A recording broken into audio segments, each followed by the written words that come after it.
Hi, Kim here from An Oasis of Books, and I have a used book haul to share with you today. I very rarely do a book haul. In fact, I'm not sure I've ever done one yet, but this is special. I found so many wonderful books, and if they're new, books are expensive. And I'm not arguing they shouldn't be and that the authors don't deserve that money, but I can't always afford to spend that kind of money on a new book. And then there are the older books, the back copies that are really hard to find sometimes. So you have to go searching like a treasure hunt in all the thrift stores you can find, whether in person or online. And that is just, well, what I do. So today I've got 21 books to share with you, and I'm excited to do that. The first 11 of them are in the same series. I actually stumbled upon a series I decided I wanted to start collecting, and there it was, volumes 1 through 9 plus an extra number 13. And then a few days later at another thrift store, I found number 16 in the series. And the series I'm talking about is Nevada Barr's An Pigeon mystery series. Now, each of these mysteries is set in a different national park, and I finished reading book number 1, Track of the Cat, a couple of months ago, and I'm currently in book number 2, A Superior Death, and I'm about halfway through it, and I am loving it as much as the first one. This is the only used book I picked up in this series that didn't come with a very nice dust jacket. We've got book number 3, Ill Wind. Book number 4, Firestorm. As you can tell, these are definitely set in national parks all around the country. This is book number 5, Endangered Species. Book number 6, Blind Descent.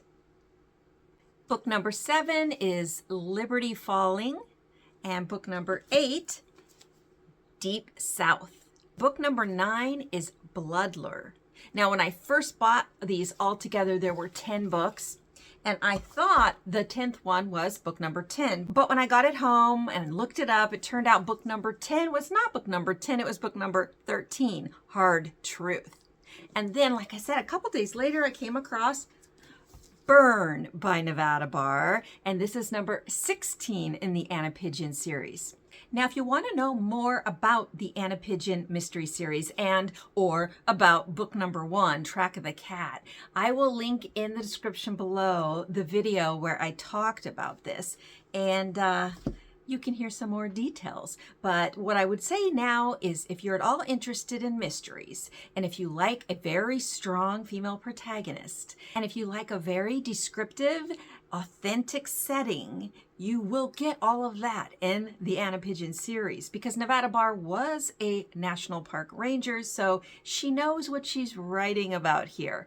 And with her debut mystery, she did win all sorts of awards, and has 19 books now published in the series. Boar Island was published in 2016, and I was curious if the series was over, so I researched it a bit, and apparently it's not. Nevada Barr says she intends to write more. And I actually found out that in 2026, next year, there's a TV show coming out that will feature, An Pigeon, and will go through at least some of these mysteries and bring this series to life. And I'm really looking forward to it. Hope they do a great job. Meanwhile, I am enjoying reading through this long-running series and hoping to pick up now, I think, how many am I missing now? 10, 11, 12, 14 and 15, 17, 18, I'm missing like 8 of them, I believe. And I will be keeping a sharp eye open for those.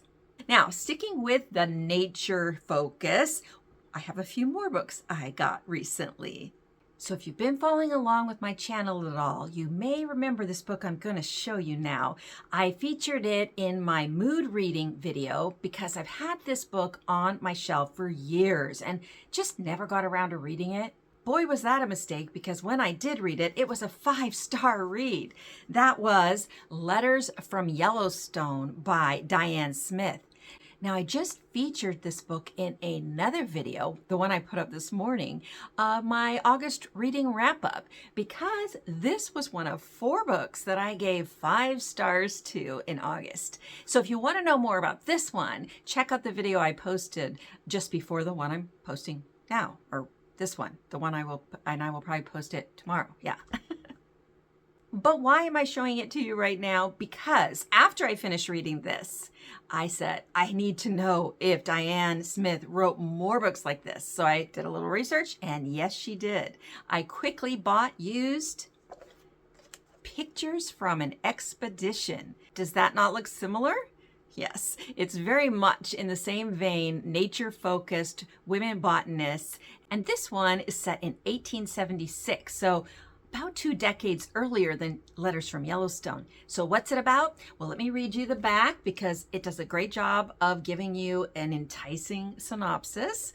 Set in 1876, right after the Battle of Little Bighorn, Diane Smith's new novel tells of Eleanor Peterson, a scientific illustrator in her late 30s, and her friend and mentor, Augustus Starwood. He's an aging portrait painter with a passion for Shakespeare.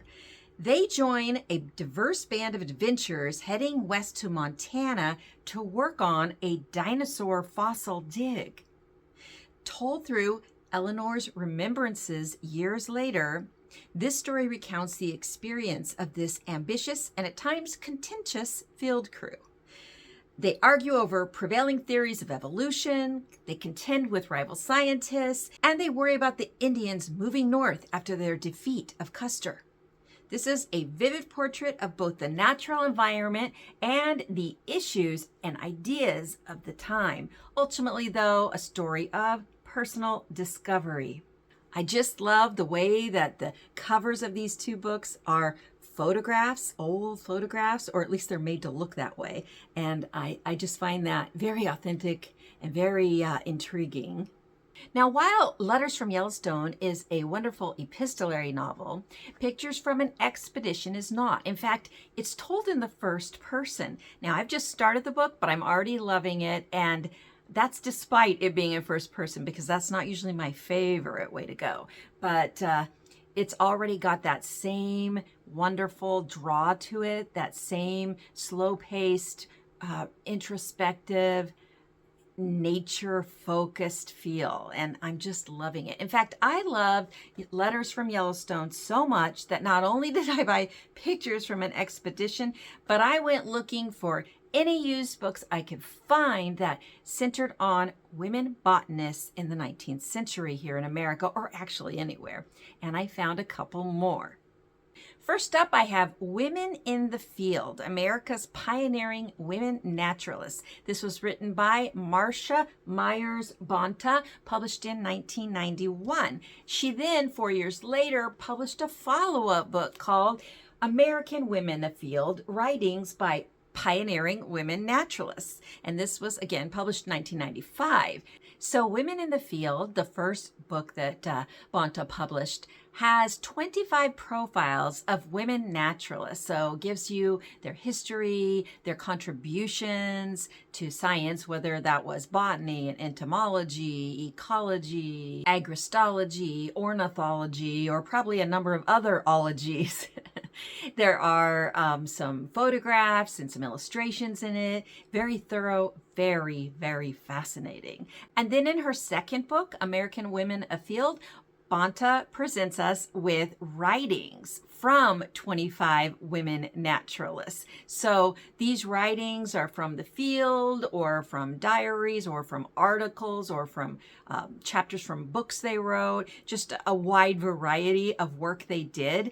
And not only were they contributing to these sciences through their writings, but they were also popularizing the study of nature at large, by the common people out there. They were showing that women as well as men could get out there and not only study nature and learn about nature, but enjoy nature. And it did, in fact, start becoming a very popular pastime. Although when I hit up thrift stores, I'm never knowing what I'm going to find, let alone planning what I want to buy. I do have a list on my phone of certain titles I'm looking for to fill in series or certain topics I'm interested in. And then there's just things I already know I'm interested in all the time, like nature writing and mysteries and, science fiction and time travel. I could go on. But anyway, one of the things I look for is authors that I know I love.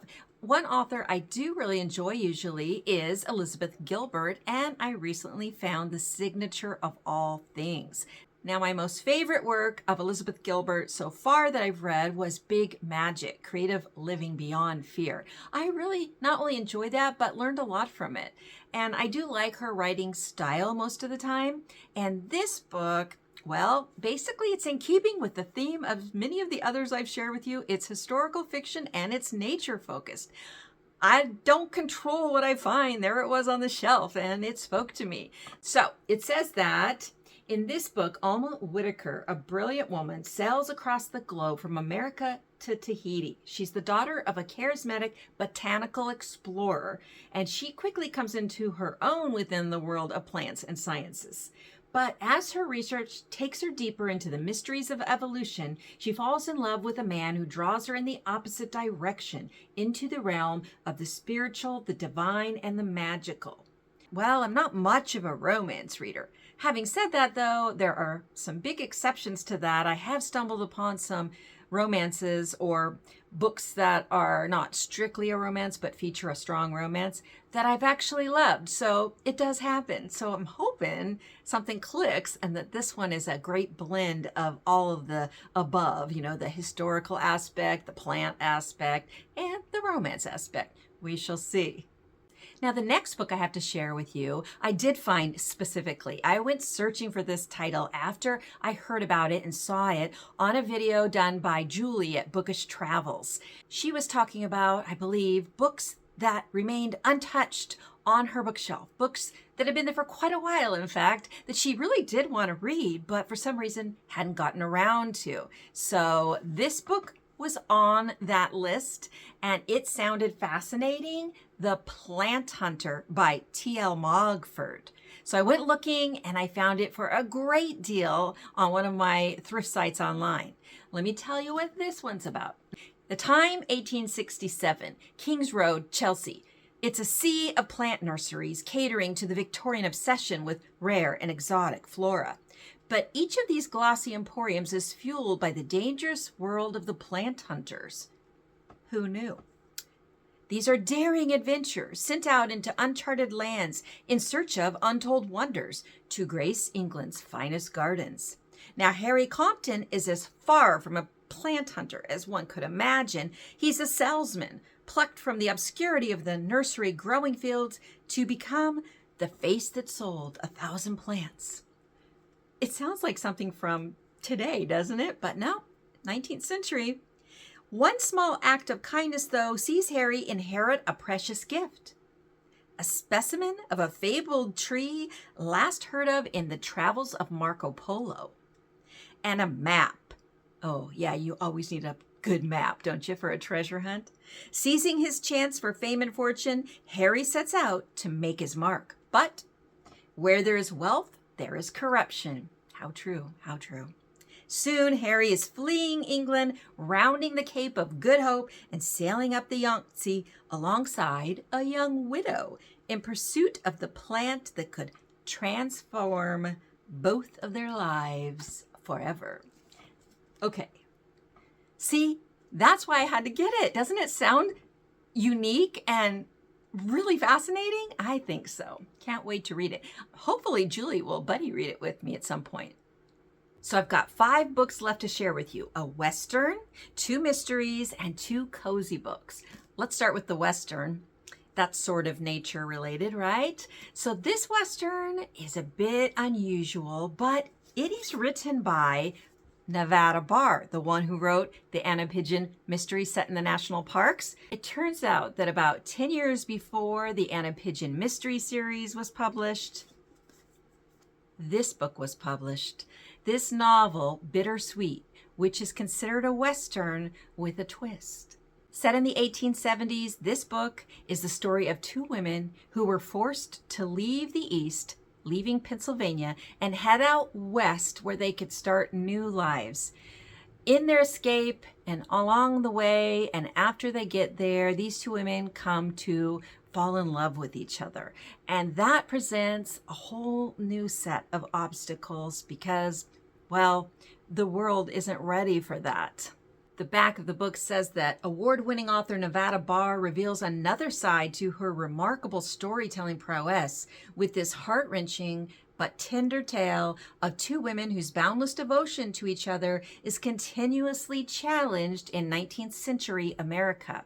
I already know how much I love Nevada Barr's writing, so descriptive, both in her, portrayal of nature all around the characters and in her presentation of the characters themselves and their development throughout the book.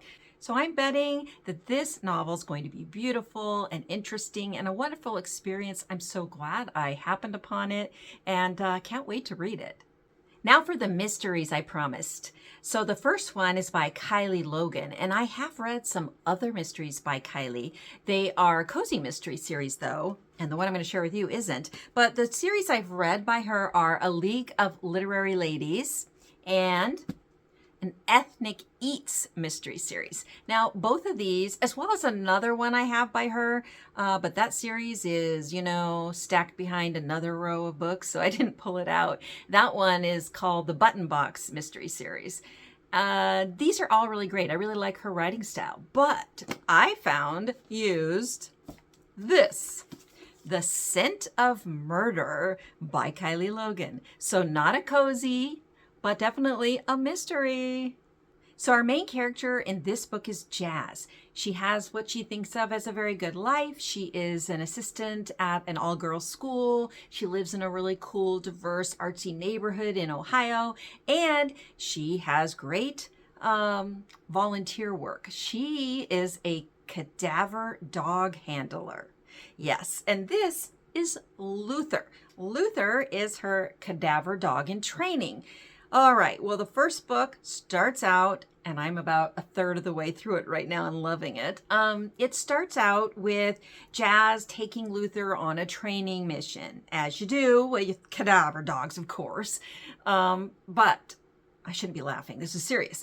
On this training mission, they actually stumble upon a dead body. And upon closer inspection, Jazz realizes that the body is actually a former student of hers. And to make matters more complicated, the police liaison that Jazz gets connected with is an ex-boyfriend of hers. So this is an ongoing series, and now that I realize I like Logan's contemporary murder mysteries as much as her cozies, I will definitely be looking for the rest of them. Something similar happened when I came across this book at my library's used book sale. This is The Sunset Years of Agnes Sharp, written by Leonie Swan and translated from German by Amy Bojang, not sure. And I realized when I saw Leonie Swan's name that, hey, I have another book by her. It's called 3 Bags Full, and it's a sheep murder mystery. The sheep are the detectives in this book.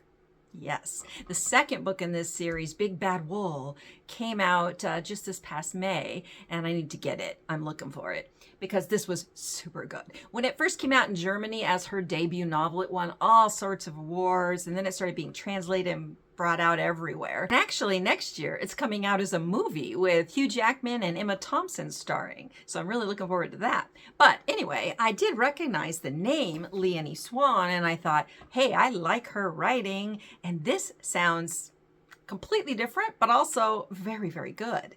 It kind of reminds me of the Thursday Murder Club, but it has many differences too. So the group of friends in this home are what the book calls a house share for the old and unruly. They are surprised one morning by a knock on the door by the police, who come to let them know that their next door neighbor has been found murdered. And of course they produce all the expected responses, but inside they're super excited because this means that they now have a way to take care of the little problem of Lilith the dead body they're hiding. They figure that they can somehow make it so that the police blame both murders on the same guy. So they have to figure out who murdered their next door neighbor. They don't trust the police. They think they're kind of, well, incompetent. So they set out to solve the murder so they can solve their own little problem of Lilith. So this is a perfect example. Most of these books here are like it. They're pristine. They're in such good shape. I don't even know if someone's read this before, and yet I got it for $1. So we're down to the last 2 used books I want to share with you today, both of them very cozy in very different ways. The first one is The Love Elixir of Augusta Stern by Lydia Cohen-Leugman. Now this was a book of the month a few years ago. Let's see when this was published. Just last year, 2024. So have any of you read this book? I haven't seen it reviewed or recommended by anyone, but when I saw it at the thrift store, it did strike a note of recognition in me. I must have seen it somewhere before, and it sounds really interesting and really cozy. I don't know if this love elixir is, saying the book is going to be full of magical realism or not. I have no idea, actually. Maybe it's just herbology. So this book starts with Augusta, almost 80, and retiring and moving to Florida. And she's going to join this active retirement community. And when she gets there, she crosses paths with the delivery boy from her father's pharmacy. So many, many years back. And he just happens to be her old boyfriend from back in the day. So Augusta grew up idolizing her father, the town pharmacist. She wanted to follow in his footsteps. But when her mother died, her Aunt Esther moved in to help out. And Esther was a healer too, but not of the medical variety. She had her, homegrown and homemade potions and, meals and teas and things like this. And Augusta found herself torn, apparently, between her Aunt Esther's way and her father's way. But she ends up going to a pharmaceutical college, and that's about the time when apparently something went wrong. So because she's so confused, she decides to use one of her aunt's most powerful elixirs. And apparently there were devastating consequences, and she ends up alone, and she vows to never touch her aunt's potions again. So now it's 60 years later, and here is her young love that was torn away from her, Irving. And Augusta begins to wonder what really happened back then. Did he ever really love her? What exactly did that elixir do? And is there a way she can reclaim the lost love of her youth? So this sounds like it might be another romantic type book, but there's a lot of other things mixed in. As someone who grows a lot of herbs, medicinal, therapeutic, and just culinary, I really like that aspect of the book. And I love it when we have a much older protagonist too. It gives the author room to do all sorts of fun stuff. So I'm looking forward to getting myself into this book soon.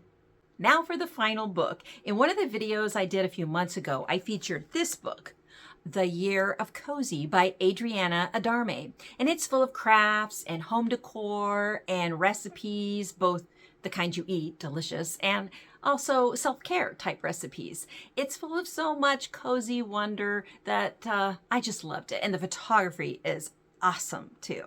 So when I saw this book was by the same author, I had to grab it off the thrift store shelf. This is Pancakes by Adriana Adarme. So this has 72 sweet and savory recipes for the perfect stack. We've got spiced pumpkin pancakes. How about chocolate hazelnut pancakes? Apple pie pancakes? That sounds yummy. Cinnamon bun pancakes.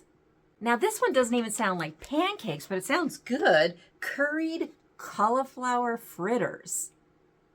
Jalapeno corn cakes. German apple popovers. Now this is interesting because I make a German apple oven pancake. It fills a 9 by 13 inch pan, and I'm thinking this is the same thing but in muffin format. So I'm definitely going to try it. Lemon cloud pancakes. and so many more, of course. Great photography, simple to follow directions, along with some narrative commentary from the author that is cozy and encouraging. So this is a great accompaniment to Adarme's other book, The Year of Cozy. Couldn't believe it when I found it on my thrift store shelf for 50 cents. Thanks for sharing your time with me today. I hope you spotted some titles you might want to go look for. I do buy new books occasionally, especially if I'm trying to support new authors or an author I love. But to tell the truth, I do need to do a lot of my buying used. Just help my pocketbook. And I do a lot of my book hauls through the library, whether that be physical books from my local libraries or online through Libby. I have several libraries on Libby, so I have a constant rotating large shelf on Libby. These are all ways we can continue to enjoy books without having to spend a fortune, even though there's not really a lot that's better to spend your money on than books. Now, is there? So tell me, have you found any great used books recently? Maybe one that filled in the gap of a long-running series you collect, or maybe you just discovered a brand new author that you love and maybe you found a whole bunch of their books. Tell me in the comments below. I'd love to hear about it and to congratulate you. And until next time, I'm wishing you lots of happy, interesting reading. Take care.